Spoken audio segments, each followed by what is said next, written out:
And thanks to a good deal of very effective staff work by the Foreign Office and others, the advice we got from around the world was that he was the man most likely to succeed, although he was then only chairman of their Foreign Affairs Committee in the Duma. The meeting seems to have taken Anglo-Soviet relations into a new and better phase. Above all, it was an opportunity for the two leaders to size each other up. I hate communism. The very first word she says to him, I hate communism. The friendship blossomed. She was straight. December 1984 was notable for two other meetings that firmly established Mrs. Thatcher's presence on the global stage. The first was her visit to China to sign the Hong Kong Agreement, negotiations for which had started 2 years earlier. It looked on the face of it very difficult, and it was. But the key to success was the vision of Deng Xiaoping, the Chinese leader. His 4 words, one country, 2 systems. His recognition that if sovereignty was to go back to China, as it had to do, we only had a lease on our own argument, it ought to go back in working order. And that meant it had to go on as a capitalist society, free society. And the job was to turn those 4 words into the 8,000-word joint declaration, which is still in force today, shaping Hong Kong for the next 40 years. We are privileged today to take part with our Chinese friends in a unique occasion. The circumstances are unique, the agreement is unique. It is right that we should feel a sense of history, of pride, and of confidence in the future. May I thank you for the privilege of doing this. At a time when there was considerable tension between the superpowers, Mrs. Thatcher pointed to the Hong Kong Agreement as an example of what can be achieved by negotiation. Both sides want America and Russia to take note that if Britain and China can solve their differences by talking, the two superpowers ought to do the same. The world can draw a lesson from the successful outcome of our joint enterprise. That determined negotiation can succeed. A confrontation would surely lead to disaster. That goodwill and friendship can overcome misunderstanding. 3 days later, Mrs. Thatcher arrived in the United States, having invited herself to meet the President at Camp David. Out in his cashmere sweater and slacks, presidential watchers here say he hasn't kissed her before. He did today, before leading her to his suitably lunar buggy, to conduct her away for talks. And though the discussions ranged from Ethiopia through Lebanon to Ulster, they were dominated in the end by Mr. Gorbachev's London visit and the issue of Star Wars. The special relationship had been sealed with a kiss. But that didn't stop the flirtation with Gorbachev. When Chernenko died the following March, Gorbachev became leader. Mrs. Thatcher flew to Moscow for the funeral and had a lengthy meeting with Gorbachev. And all the heads of government going there were given 15 minutes in the Kremlin to make a formal session with him. And George Bush Sr., the Vice President, was there for America. He got his 15 minutes. Margaret got 45 minutes. And one could see the relationship between them was a very personal one and very, very important.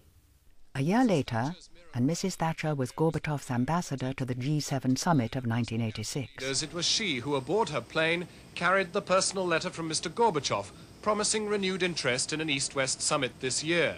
The trust displayed in her by the Russian leader was matched by the praise of the US president.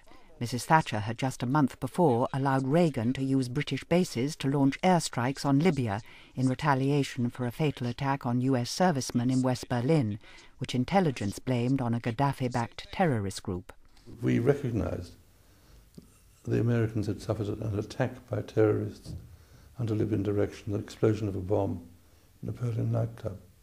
They were entitled to take action in self-defense.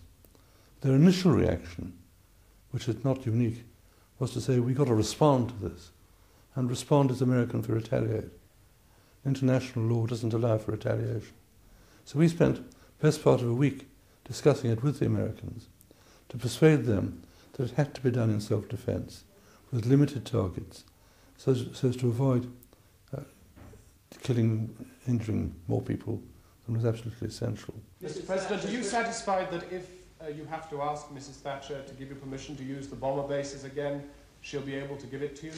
All I know is that I am most grateful to her for making it possible this time that she did. There could be no clearer indication that by now Mrs. Thatcher was an old hand dominating proceedings. The American president's enthusiasm for her had never been in doubt. That she could dominate the others began to become clear that evening as she seized upon questions directed at Canada's Premier Mulroney about the rocket attack which had deposited debris in his embassy forecourt. You think of those rockets thrown at your embassy. We're not thinking of they're far more in your mind than ours here.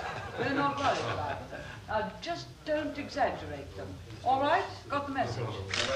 But not all those present at the summit appreciated her style or dominance. I don't think it's that we don't appreciate her intelligence. I think she's very condescending, very haughty, very arrogant. She treats the press very contemptuously. And I think that when you get that kind of treatment, you kind of return it in kind. What no one in any of the national camps assembled here finds it easy to do is to attempt an explanation of Mrs. Thatcher's hit rating here against the findings of opinion polls back home.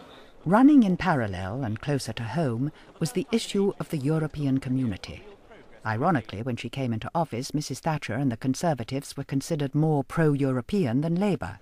Margaret was perfectly pro-European when she took over. You can find quotations talking about putting us at the heart of Europe and so on. She had spoken up in favour of membership, both in government and opposition before. She campaigned in favour of membership. In Wilson's referendum, she formed a very pro-European government, and we pursued very pro-European policies. Mrs. Thatcher was all in favour of greater European cooperation, but she made it clear from the start she was determined to reduce the size of the British contribution to community funds. Although an initial reduction was achieved within a year of her taking office, the budget row would continue to dominate European summits for several years thereafter. There was a whole series of meetings. It seemed to go on forever, this discussion about the budget, and it soured our relations with the European Union. I mean, it started off, I remember going off when I first became Foreign Secretary to a foreign ministers' meeting and trying to, you see, the previous government hadn't had much more luck than we did about the budget, and trying to smooth things over, but it was really impossible to do, and we never really recovered, I don't think, our collaboration with Europe at the time as a result of this, but it was, I think, inevitable. A deal was finally secured at Fontainebleau in June 1984. Is this the best deal you think you could have got? Yes, I think it is a good settlement for Britain, better than I had hoped to come away with today from Fontainebleau. I could always have hoped for a bigger percentage. One can always do that, but all things considered, it's very reasonable, and I think it's very good coming at the present time. We could do with some good news, and it just shows that when the only weapon is persuasion, when the only thing you can do is get together, that politicians can get together, can negotiate, can agree. It would be nice if other people would take the hint. I was actually with her as Foreign Secretary in 1984 at Fontainebleau when we did get the result.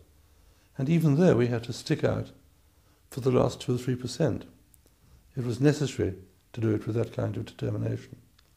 So I think that if you're going to be serious about trying to get a position changed, it's a great asset, actually, for people to know you mean what you say. With the budget settled, at least for the foreseeable future, there were other issues that occupied the European community. Enlargement and moves towards closer integration in a form termed the single market. She signed the Single European Act, for which she is totally maligned today. Why? Because she joined the common market. She thought she'd joined the common market, and she signed the Single European Act with all kinds of opt-outs, which are now described as red lines,